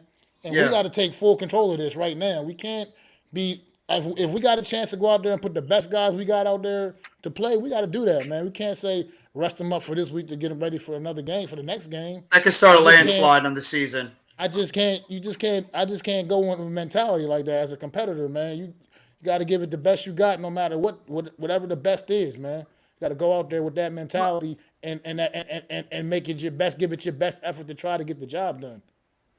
Well, That's but just the way I they're feel going to about go it. out and fight tomorrow. Obviously, they're going to fight. This team fights, and Dabo's going to fight. But what I'm saying is, at the end of the day, if the Giants lose tomorrow, okay, no, the season is not over. They're still 7-4. They're still holding on to a wild card spot. Yeah. When the season's going to get ugly, if we don't come out and win, is the Washington game next week at home. That's going to be the biggest game of the year. Write it down. Because that's what's going to happen. I don't disagree with you at all. That stretches the playoffs right there. That stretch right now from Dallas to the second game is your playoffs. Because if you do not split those games, you're probably sitting at home. Yeah. I would even try to say knock out Washington both times, because Washington could actually end up being your biggest competition for one of those last playoff spots right now, because Washington's right now there. If they find a way to win their game on Sunday and we lose, Washington has what, 4 or 5 losses on the season? They have 5 right now. They're 6-5, and they're playing Atlanta. If they win, they'll be 7-5. The Giants will be 7-4. If they beat the Giants, they'll both be tied. Okay, and they would have the leg up because they would have beaten us once. So right. yeah, then they have 10 days off to correct the mistakes, and then we play them in their building. Exactly. So I do agree that this next 4-game NFC East stretch is the best. This is what we all wanted, though. This is what we all have been waiting for, is the test against the NFC East. We all have been saying that football. Because everybody's been saying we're playing against cupcake team. These teams are too easy. Yada, yada, yada, yada. Who cares? This is what we've all been waiting for, is playing against our divisional opponents. And if we want to be taken seriously, even as banged up as we are right now, we have to go out there and prove that we can still be a viable team in this playoff hunt. And Washington has got to be that team that we have to try to find a way to either split with or knock them off both times, as tough it's going to be. So I do agree in a way. Washington is going to be the game that we have to go out there and pretty much punch them in the mouth and let them know that they're not going to overtake us in that last wild card spot. And for offensively, I want to see Matt Breida become a bigger factor in this offense with the limited amount of players we have. Get Matt Breida involved more in this offense, in the passing game and the running game. He is a weapon.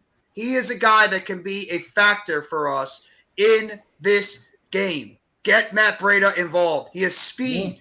Take advantage of his speed on the outside and take advantage of his speed up the middle. He can bounce off the tackles for first down. I'm telling you guys, Matt Breida could be an X factor for this offense, especially with how we're so banged up at wide receiver. With only Slayton as our viable true threat right now, and I'm not including Galladay. I know, Miz, you think that I know I heard your videos earlier. You think Galladay could still be a potential weapon. Got to see it to really believe it, even though they should target him more. But Breida has got to also be a guy. We need him in this offense. I would even give Brightwell a shot because Barkley is worn down. How healthy is Barkley going into this game right now? We don't even know how healthy Barkley is. Real quick, Jeff, because you keep talking, bringing up Breida. I wouldn't mind trying to keep this Cowboys defense on their heels, bringing in some of them packages where you got Breida and Barkley both on the field at the same time, had their defense guessing a little bit. You got to get back to stuff. We're going to need stuff like that. We got to pull all the tricks out tomorrow to beat the Cowboys. Any chance of beating the Cowboys, we're going to pull all the tricks out. Can't hold nothing back. You got to leave it all on the field. Point blank and period. That's what it's going to take. It's going to take absolute maximum effort. So. Man, you gotta do some things that we haven't shown the league this year. We should put Breida in the backfield. Let Barkley line up in the slot. Maybe move him around as a receiver on a bunch of plays. You know what I'm saying? So it makes the secondary have to back up and defend him. It may open up the running game with Breida a little bit. It's like a tricky way of doing it. You gotta start I don't care if he hasn't helped us for 2 years. You have to now throw the football to Galladay beyond 10, 15 yards. You cannot throw him a 3-yard slant in the first quarter to make him smile and then not look at him again till the fourth quarter. You have to make Galladay a factor, and he can still be a factor. It's time to throw him the ball often because we don't have many people to throw to anymore. They have the Thanksgiving ones. I think I'll just watch. I'm not counting on Richie James is banged up too. How healthy is Richie James right now in this game?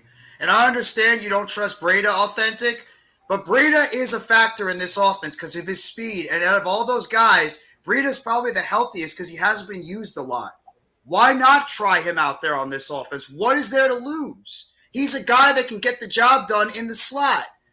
Why not try Breida a little bit? Give him something different. How about, remember a couple of times, fellas, where we tried a 3 running back system in the plays where we had Breida, Brightwell, and Barkley all out there at the same time, and we gave the defense a different look? Why not try that a couple of times too? Throw all 3 of your running backs out there where they had, I believe, Barkley and Brightwell in the backfield, and they also had Breida in the slot, and then you could hand the ball off to a guy like Brightwell as well. Try something different, like you guys said, and throw this defense off and give them looks they have not seen. I think Breida can be a complementary weapon, just like James and just like Galladay. Give them some things that they would not expect going into this game tomorrow, and that's how you could maybe generate some more plays on this offense. But guys, you guys gonna get your final thoughts in on this game before we move on. Me and Adam gotta move on to the next couple of games before we wrap the show. No problem. And thank you for having me on the stream, guys. I If y'all appreciate wanna- it. If y'all have any final thoughts y'all want to say, one more, anything else? I just want to say happy Thanksgiving to Miz, Adam, Mac, everybody in the chat. Just enjoy the football game, and sincerely, everybody have a great time with your family, your friends. Enjoy your turkey day. That's most important when it comes to anything. And let's just hope that the Giants can go out there and maybe shock the world. Anything is possible. It is the NFC East. So right now we all might be down and might be a little pessimistic heading to this game, but it is the NFL, and crazier things always happen in the NFL. So you never know. Maybe we can go out there on Thanksgiving and Brian Daboll can do it again. But thank you guys so much for having me on the panel. Love the show always, Mac and Adam. Miz, always love your energy and your takes. Unpopular opinion, everybody. Have a great rest of your thing, and have a great Thanksgiving, everybody. Take it easy. Thank you. I'm in Friday. We talk football on Jeff's channel. But before I go, I just want to wish everybody happy Thanksgiving. This is a great show. And, look, man, we'll see what happens tomorrow. I don't want to be too much of a negative. I'm usually not. But I'm just trying to keep it real. And but I do think the Giants will get it back together for the Washington game the following week. And I do think – I actually agree with Authentic. If the Giants – it's not the way we want to go, but if it falls to this, if we can find 2 wins, which I think we will, we're still going to squeeze into the wild card. Be good, Mac, Adam. Have a happy Thanksgiving. All right, you too, man. Yes, thanks a lot, man. Oh, well, that was fun. Yes, sir, always fun. Went down there for a while. Let's move on. We got a couple more games to talk about here. On Sunday, we got the Atlanta Falcons traveling to the Washington Commanders. Once again, this is a very important game for the Commanders. It's an important game for both of these teams, as a matter of fact. Because Atlanta is still very much in the mix to win that terrible NFC South, you know? So it's a very important game for both of these teams, man. I mean, Washington looking to probably get into the playoffs in different ways. Washington looking to get that wild card slot. Atlanta looking probably more so to try to just win their division and get that automatic playoff spot for being a division winner. So how you see this one playing out, Adam? There's another game that Washington has to win. They are the better team. They are playing better right now, and they need to beat this team. I know Atlanta is – I mentioned earlier Atlanta's fighting for the playoffs. I don't think they're as good as the Commanders right now. I think they're a developing team. I think Atlanta is almost where we are, right? They got a similar kind of offense. If you see Marcus Mariota, they do the exact same kind of offense. Like if we were to play Atlanta, you'd be like the Giants are playing the Giants in a scrimmage. They look exactly the same. So we'll see what happens. Chase Young comes back. We'll see how he gets to play, right? We'll see how much he plays because to me, that's a big boost to their defense going forward. And if they can pull this win out, Miz is going to be correct. Even if they lose, the December game is going to be circled on their calendar. So I think they're going to win this game. I just think they're red hot right now. I think they're firing on all cylinders. They're healthy at the right time, and they got their bye week coming up in a few weeks. So if they can somehow, maybe get to 7, 8 wins by their bye week, they're going to be sitting pretty going down the second half or the last few remaining weeks for them. Yeah, I think Washington here. I think they find a way to win this one close at home too, as well at home. Atlanta, not quite the same team on the road, but they've been doing some interesting things all season, so they're not going to make it easy for Washington here. Atlanta's one of those teams that always finds a way to get themselves back into the game, even if they get out of it. This is the first home game in like 2 weeks, right? Earlier. Who, Washington's? Yeah. Because they played Philadelphia and then they went down to Houston. Oh yeah. They was on the road the last 2 weeks. Yeah. So it's going to be pretty raucous for them. I mean, it will be, and with them playing pretty good football, Taylor Heineke, like I said, seems to be lighting the fire under this offense. Do we know if he's starting? Do we know if he's got the nod? Who, Taylor Heineke? Yeah. Wasn't Carson Wentz coming back soon? No, they already announced that Carson Wentz wasn't getting that football back in his. Okay. Made an official announcement. Okay, I didn't hear that. That's why I was asking.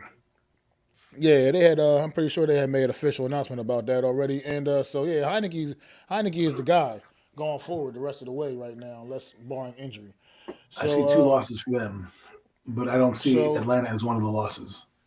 Well, like I was talking about earlier, the Washington Commanders have the last couple of weeks have really figured out a way to start running this football, getting downhill, using both of their running backs to their full strength, man. So, I mean, that's going to be key in this game for them again, just to continue that path. As long as they don't try to suddenly switch things up and switch what's not working. And Taylor Heineke also finding his connection with, like I said, with Terry McLaurin. Terry McLaurin's season has gotten better. Their whole offense has gotten better. Has taken over. It's like all of a sudden now we know that once again he's scary Terry again. It wasn't so scary. I felt like when Carson Wentz was in there, it just was a lot of inconsistencies. Just everything was just, I don't know, it was unraveling, man. So Taylor Heineke, he's not coming out there throwing up the gaudy numbers, the Patrick Mahomes like numbers or anything crazy like that. But he's doing at the just same time, enough. It's effective. He's doing enough to get the job done. The team seems to believe in him. They rally around him, and they won a few big games here the last couple of weeks, man. And this is another big one. Like I said, at this point, every game is pretty much big for these teams, especially in the NFC East, because it's so damn tight. The division is so tight, and at this point, anybody can even still win it. So I mean, yeah, there's authentic right there, backing that point up right there. Six targets a game with Wentz, 9 targets a game with Heineke. There's a difference right there, man. Terry, I mean, you gotta use your best guys. You gotta know how you gotta figure out a way to always get the ball to your best guys, and that's what Heineke's doing, and it's been effective. It's working.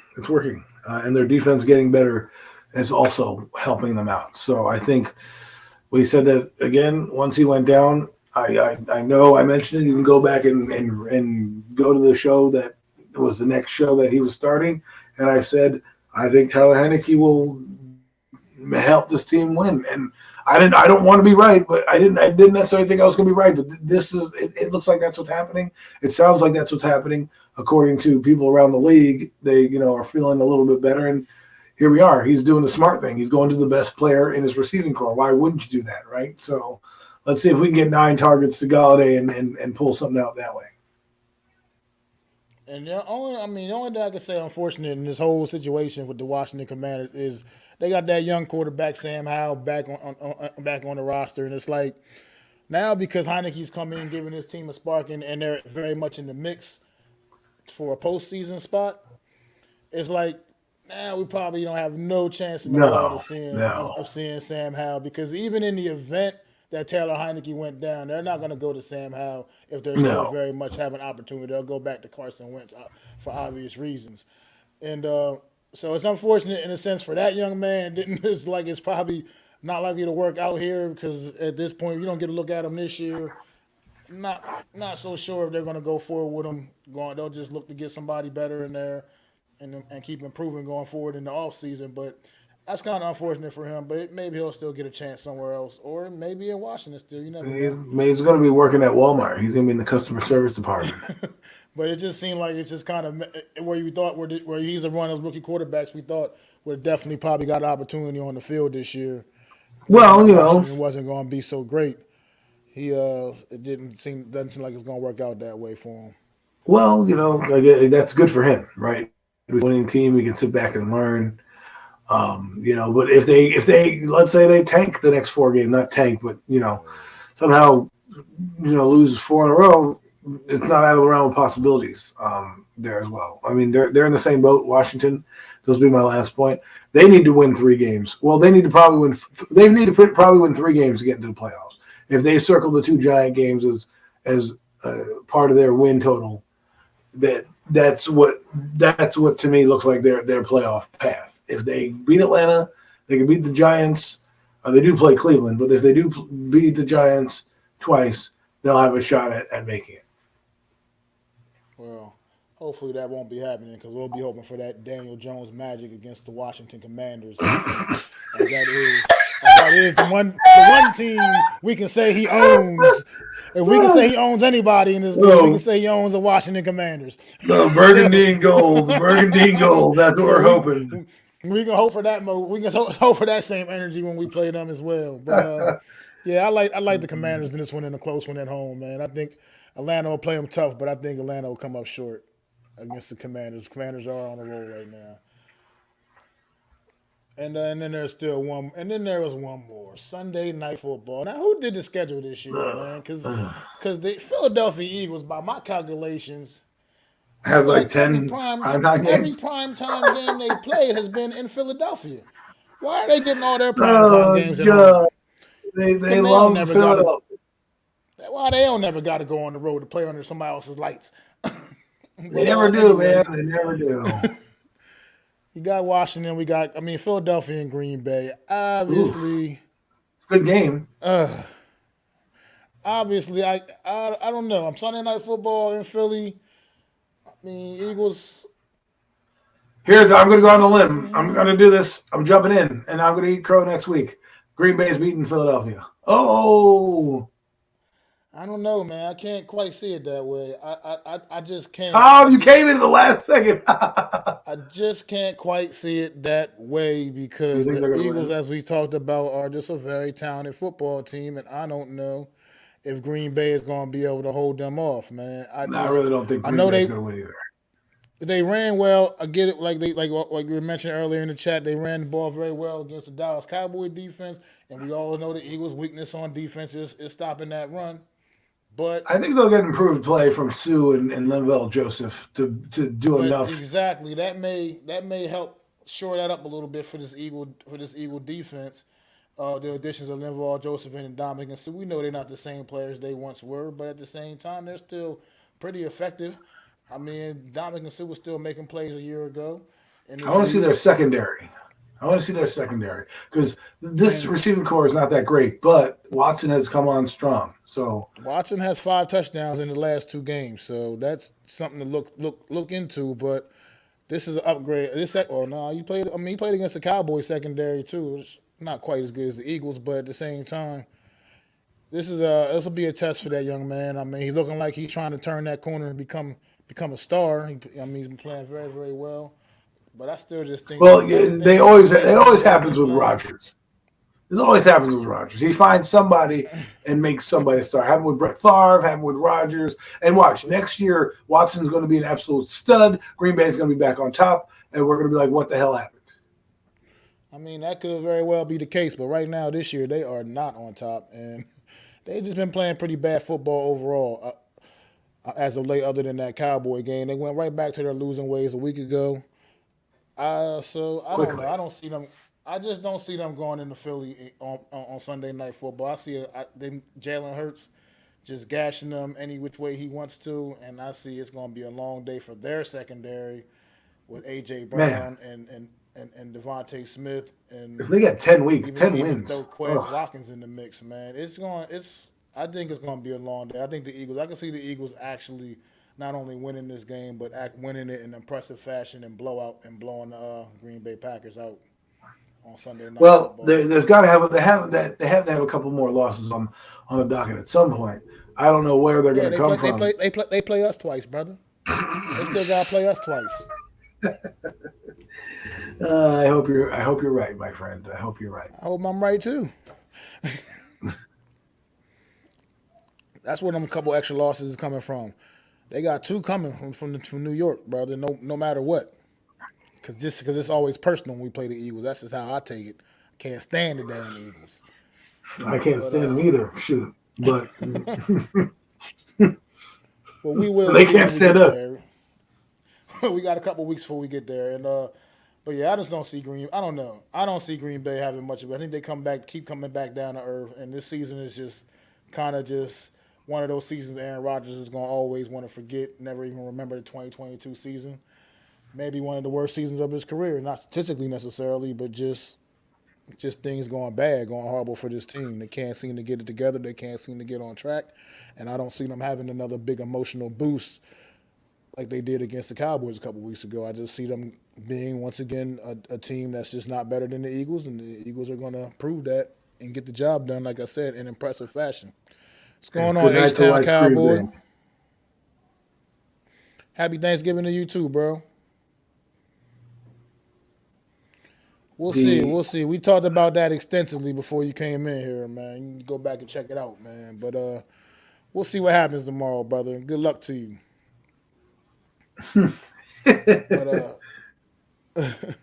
but Adam, man, I don't know how much more you want to talk about this one, man. If you got anything else on this one. I don't really have too much more outside of the fact that Philadelphia's got to handle their business. If they come down and win 10 games, it's going to be hard to see them, dropping too many more. They're a talented team, probably the best right now. They're the best team in football. So I hate to say that. Gives me a headache to say that, but they're the best team in football. It's terrible. It's terrible. We did a Secret Santa at my job and shit, at my one job in the morning. And the dude whose name I picked is a huge Eagles fan, bro. And you refuse to buy any Eagles stuff. Huh? You should buy him a Giants stuff just to be fun. I already bought him some Eagles stuff. Oh my God! Spending my money on crap. You let green dollars out of your wallet burn. Look, bro. Last year the dude I picked was a Cowboys fan. I spent money on that shit last year too. You need to get new friends. Or you just need to call out sick when they do Happy Santa Day. So yeah, having to spend my money on their products and stuff, man. They good. I'm mad how good they are. Keep winning. Man, I might have just gotten them a gift card just to be like, oh, sorry, bro. Can't do it. But now, all seriousness, man, Eagles, they're a force to be reckoned with. It looks like the only thing standing in their way is themselves right now at this point. It looks like as long as if they play clean football, they're going to be a very hard team to beat going down the stretch for anybody going into the playoffs. This team is built, like you said, to win any way they need to win. And like I said, we were talking about the key is keeping their offense off the field, but you can only do so much of that. I mean, they're going to get opportunities. You just got to make the most of your opportunities when you play a team like that. So they do have Son Reddick and Javon Hargraves, who are both have 7 sacks apiece. So, they're getting to the quarterback a little bit, and that tends to make turnovers. And they have decent corners. So I shouldn't say decent, probably arguably the best duo in the NFL. So we make, we'll see what happens going down the stretch. But that's all I got, man. Just want to wish everybody happy Thanksgiving. Thanks for everybody coming through in the chat, man. Yeah, happy Thanksgiving. Really do appreciate it, man. Y'all make the show so much better when y'all come in and engage in the chat. We even got 10 strong at some point at a new hour and a new time. Well, we will be back at 5:30 next week, but just for this week, wow, it was good to see you guys still come out. Like my guy just said, we'll be back at our regular scheduled time next Wednesday at 5:30 p.m. Eastern Standard Time. Thank y'all all, man. And tomorrow, immediately following the game. I know it's Thanksgiving, but Mac the Giants fan works hard, baby. So even immediately following the game, tune in to your boy, Mac the Giants fan, for another edition of the True Blue Aftermath, baby. And that will He'll have be a turkey leg in live his mouth. right here on Mac the Giants fans channel, man. I won't have a turkey leg in my mouth, but I'll probably still be digesting one. But and also don't forget, tune in next week to the show, to next week's edition, week 13 edition of the Real Deal NFC East Round-Up.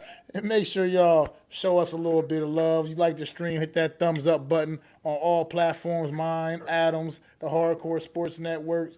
Sub up to myself, Adam Costas, the Hardcore Sports Network. Really appreciate it. Don't cost you a dime to do it. Just helps out and supports the channel, man. We really appreciate the love we've been getting.